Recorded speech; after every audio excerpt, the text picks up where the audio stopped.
So I'm going to just show a little clip from the film so you can get a sense of what the tar sands are, first of all, and what it looks like on the ground there. And so this is a 2-minute clip that's the intro to the film. There was an old couple that lived here and they died last winter. Yeah, the old lady died of cancer again, and the old man just gave up. He didn't want to live no more. I'm a good person. Like, what did I deserve to get cancer at 17 years old? What is making people in Fort Chipewyan sick? Heavy metals, arsenic, mercury, cadmium, zinc, iron, naphthenic acids, you name it. The genocide of the Fort Chipewyan people is at stake.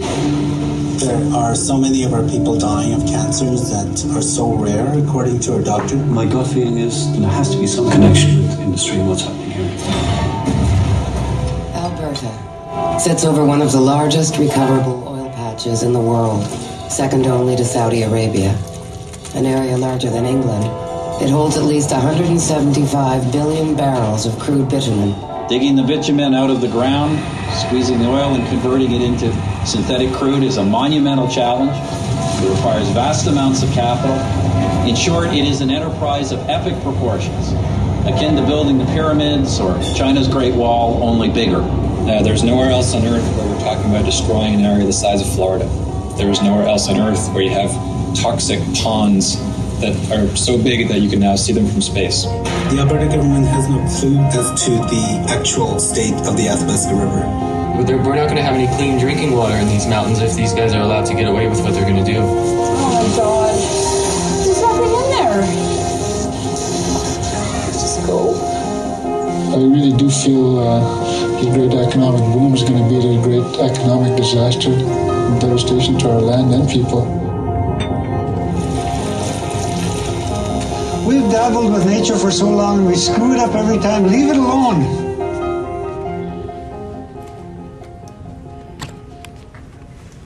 So that gives you a little bit of a sense of what it actually looks like up there. For one, this kind of enormous gaping moonscape, I think, is seeing it is understanding what the real stakes are here in terms of land, water, wildlife, you name it. www.h2oildoc.com is our website that has some fact sheets and some links to some of the issues that are going on, and as well a way that you could get the film if you're interested in watching the full film. It's also going to be playing on Tele-Quebec on October 6th, so you can watch out for it there.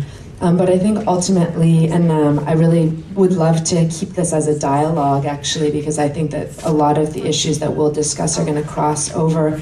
But ultimately, what you saw there as well was the real health concerns, and I think sometimes we forget the human component of what the environment is all about, and keeping those linked. The community in Fort Chipewyan seeing rising levels of autoimmune diseases and cancers was one of the things that really started them raising the alarm, as well as the elders talking about water levels decreasing.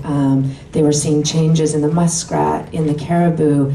There were really very clear indications from their point of view that something was wrong, and really it is, I feel with great honor that I was able to spend a bit of time with them, because it was people like George Putras from the Mikisew Cree who really what's actually going on in their territories, and the links between the human and the environmental aspects, and kind of coming back into an idea in which we see environmental justice as a link between those things. So I've got lots of things to say about the details of what's happened up there, but we have a very limited amount of time, and two people who have lots of other great things to say. And I've got a film out there, so you can also watch that film to learn a little bit more about what particularly happened in Fort Chipewyan. But I think I'll pass along to Drew or Caleb, who will actually outline this in much more specificity from the point of view of your community. So thanks. Okay, my name's Caleb.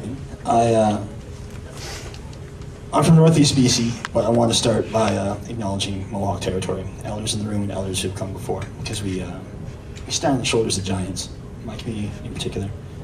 So what I'm going to speak about isn't directly related to the tar sands in some ways, but I think you'll see some relevance. And like my people, and the elders particularly, I kind of give a narrative. And I think we should all consider some of the lessons that will come out of that narrative, because I think it has relevance to the CEN and the work that a lot of you are doing. So let's begin. Good to go? Okay, so this is the outline. This place, Clint's his twin sisters. This is one of my former employees. It's a holy place for my people. It's kind of like the spiritual breadbasket of where my mother's people are from. So I wanted to offer that, and my lucky eagle feather. That's my remind me of home. So I'll talk about Treaty 8 BC, give you a brief scope of the development in my territory, talk a little bit about coal bed gas. What I'm speaking about is coal bed methane and some work I used to do to engage with it. I'll give you some backgrounds on the project we engaged with, how we sought to engage with the project in a way that was really like after the fact and really haphazard. It had great potential, and we failed in the end. But I wanted to offer it in terms of lessons. And then I'm going to talk briefly about the relevance of the tar sands and offer some concluding thoughts as well. Oh, there we go. So this is Treaty 8, signed in 1899. As you can see, it's pretty big. The tar sands are in there, so that's the first point of connection. My people, my mother's father is beaver. My father's father's slave from up here, so I'm from around this corner. Oh, come on, there we go. This is the boreal forest, and again, my people are from right here, this connection. And sort of as an aside, like I believe myself to be a dual citizen. I'm of both my mother's and father's people, so oftentimes you'll meet people like myself, Indigenous people, who have ties to multiple communities, so just something to note in future. And this, unfortunately, is the Western Canadian Sedimentary Basin. Massive, massive, massive amount of oil and gas in this territory. This map is from, I think, the Indian gas federal government. All of these red dots are producing Indian reserves. That's my father's. My mother's is this little tiny white one right here, and you'll see it's not producing, and I'll explain why in a second. There we go. So this, again, is sort of a local of my territory. Treaty 8, northeastern BC, my mother's people right here. My mother's father's people here. My mother's here. My father's right there. This is Williston Reservoir, biggest lake in BC, WAC Bennett Dam. These are petroleum development roads created, I think, in 2008, 2007 fiscal year. These are facilities created in the preceding 20 years. These are well sites created in the preceding 20 years.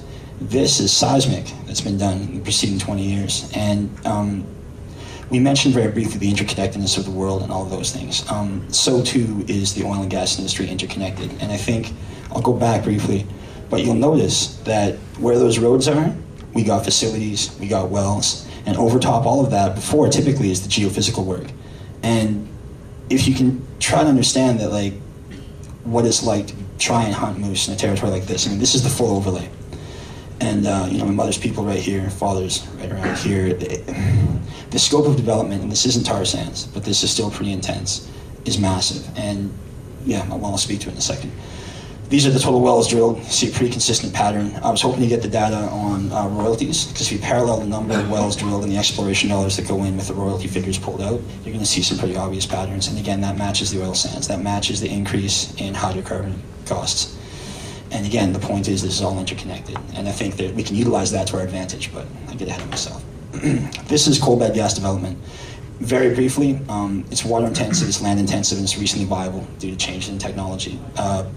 There's a lot of it in my territory, particularly in a place called Hudson's Hope, I'll get to in a second, but just understand that this is new technology, and it's similar to the tar sands in some ways. I mean, it took a lot of technological ingenuity to get to this. It's a marginal play, but these kinds of developments have a lot of consequential, like, environmental costs, and one of them is water use, which is how this whole fight started.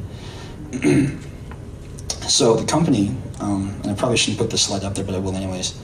The company that owns this stuff is Geomet. They're a specialist in coal bed methane development in the U.S., and magically they got some property up here, my territory. This is my former employer, my mother's people, the West Mobley First Nations. When I was there, I was processing 2,500 OGC referrals a year. I don't know if you guys know much about the consultation process. It's intense. We were slammed. There was an office of 4 of us, and we're processing. I mean, these referrals could be a well site, it could be a small processing facility, it could be a little road, all this stuff. They want OGC, acronyms.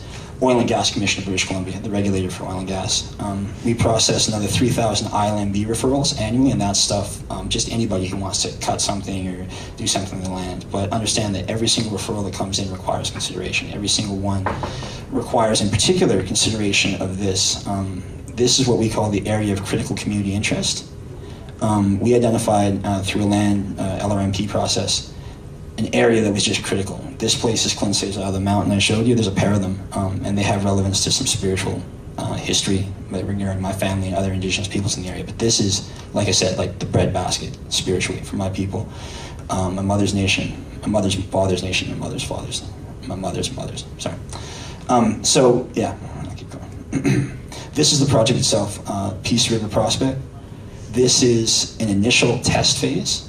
And as you can see, there's access, there's pipelines, there's well sites. This is the Peace River. Hudson's Hope is right here. My mother's community is right down here. This is to put it in a little bit more perspective. This is how these things are planned. And again, I probably shouldn't put this kind of information up there, but whatever. So, anywho, this outlines basically the story I want to tell you. And I'll go through it pretty quickly because we don't have a lot of time. But essentially, I got a referral. And when you get a referral, you're behind the eight ball. Tenure's been offered, permission has been granted, consultation supposedly has occurred. Like all oil and gas development, most development period, this is sort of a behind the eight ball process. It's reactive. People like myself processing, 6,000, 7,000 referrals a year. We had 23 active EAs, 17 NEB projects running. I mean, we had so much development. I can't explain it, and it's really hard because this is where I'm from. This is my territory, and so when I see a development go through, it hurts the soul. It hurts the basis of my identity and my people. And again, it's something I'll end with, but I just want you guys to understand that this is hard work, and it really does. I think many of you share this. This isn't a game. This isn't for fun. This is like serious issues that strike to the heart. So anyways, what happened was I got wind of this development, and there was actually a water disposal issue that I noticed, and maybe I'll bump back with coal bed methane. The place where they want to drill is right next to the Peace River. The Peace River flows, of course, to the tar sands through the Athabasca. It goes through northeast BC and over. And I had issues, in particular, with seepage along the capillary effect along the outside of these well casings, because if you go down and fracture this coal, you've got this kind of contaminated water moving up into aquifers like this. And I was being told, no, they don't, there's no seepage possibility, whatever. I had issues with that, if for no other reason than the precautionary principle. I don't know, and to be quite frank, I don't trust a lot of people when it comes to my people's drinking water. So I got wind of it, and prior to all of this happening, the Rainforest Action Network had done the Global Finance Campaign, and what they created was a forest policy with the Bank of America and some other major banks. This was done before I ever even said, I'd come back to my territory to work, but it's important. So the test projects are moving forward. There's a three-phase process by which coal bed methane gets moved forward. It's relatively new technology, so the regulations had been created. This is the first one that produced in British Columbia. There was another one in the Clapan that got shut down, and there's another one in the Kootenays that got shut down, and massive issues around them. So I saw this, and it had been approved. I had to look at this and be like, there's no way for me to stop this thing. I can try and use the consultation process, but to be quite frank, you can't frustrate it, and that's something that we'll speak to in a minute. So I contacted the Dogwood Initiative. They're the people that sponsored me to come here. They're good people based out of BC, and I just called them for help, straight up, and said, I have an issue, I don't know what to do, can you guys help me? I know you had an interest in this work previously. So they did a whole bunch of corporate research for us, and what they found was that the Bank of America was indirectly financing the operator Geomet, which in turn was kind of lined up with Canada Energy Partners. And again, this speaks to an interconnectedness in the industry that I think we can exploit, and I'll get to it in a second. So what we did, here, maybe I'll walk through this. This is me. This is Westmoreland First Nations. I used to time my meetings with Hudson's Hope Gas with target practice every day. And so I would meet them with my bear gun and my dog and say, hey guys, how's it going? I just have to put my stuff away and let's go talk about what's going to happen in my territory. Again, and then not to be ridiculous, but understand that I killed my first deer right back here, 300 yards behind this. My grandmother, the place I've been my whole life, the most consistent point in my entire life, is just behind this little part right here. And I've walked this little road since I was born. Anyways, so that's my home.